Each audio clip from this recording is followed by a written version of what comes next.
Magandang araw sa mga nakatutok sa atin ngayon. Nandito na ang maghahatid sa inyo ng hottest and latest chismis. Ako si Natalie Enriquez. At ako naman, si Oliry Dayrit para sa Paspas Balita. Narito na ang mga balita ngayong araw. K-pop girl group na New Jeans kinumpirma ng pag-alis sa Adore Agency. Politeknikong Universidad ng Pilipinas, inumpisahan ang programang libreng college education para sa mga person deprived with liberty o preso sa Manila City Jail. K-pop girl group na New Jeans kinumpirma ng pag-alis sa Adore Agency. Para sa hottest na ulat, tinutukan ni Liza Malatag. Lai? Nagsagawa ng emergency press conference ang K-pop group na New Jeans itong ika-28 ng Nobyembre upang ipahayag ang pag-terminate ng exclusive contract nila sa Adore na subsidiary ng Hybe Corporation. Saad ng miyembro ng New Jeans na si Hani, walang kagustuhan o balak na protektahan ng Adore ang New Jeans sa lahat ng pagmamaltrato na kanilang natamo. Matanong lang, Lai, no? Magpapatuloy pa rin ba ang grupo sa kabila ng mga nangyayari?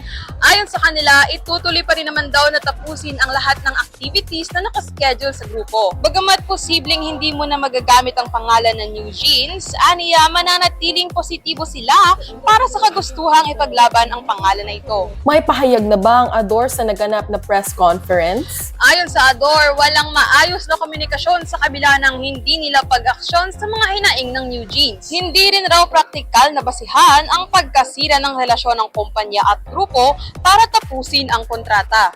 At yan ang latest chika ng celebrities ngayon, patuloy na sumusubaybay sa kwento ng showbiz. Liza May Malatag, nag-uulat. Balik sa iyo, Natalie. Salamat, Liza.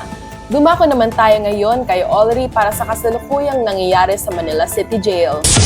Politeknikong Universidad ng Pilipinas, inumpisahan ang programang libreng college education para sa mga person deprived with liberty o preso sa Manila City Jail. Ayan ang tinutukan ni Princess Cruz. Pag edukasyon ang usapan, walang pinipiling edad at panahon. Kaya naman nagsilbing instrumento ang Politeknikong Universidad ng Pilipinas na bigyan ng pagkakataon na makapag-aral ang mga preskong hindi nakagraduate o nakatungtong sa kolehiyo. Tuloy na tuloy ang tsansang makapagtapos ang mga persons deprived with liberty sa Manila City Jail male dorm. Tagapay ang Polytechnic University of the Philippines, opisyal nang pinirmahan ang tertiary education program para sa mga bilanggo. Ayon kay Jail Officer 2, Joan Santa Ana na spokesperson ng Manila City Jail, mithiin nilang matulungan ang mga preso na makapagtapos ng pag-aaral. Para sa paglabas ng mga ito ay madali silang makapaghanap ng trabaho. Ses, ano ang mode of learning ng mga kababayan natin sa loob ng piitan? Blended learning system ang gagawin. May mga araw na papasok sa loob ng City Jail ang mga guro at may mga araw din na virtual ang gagawin.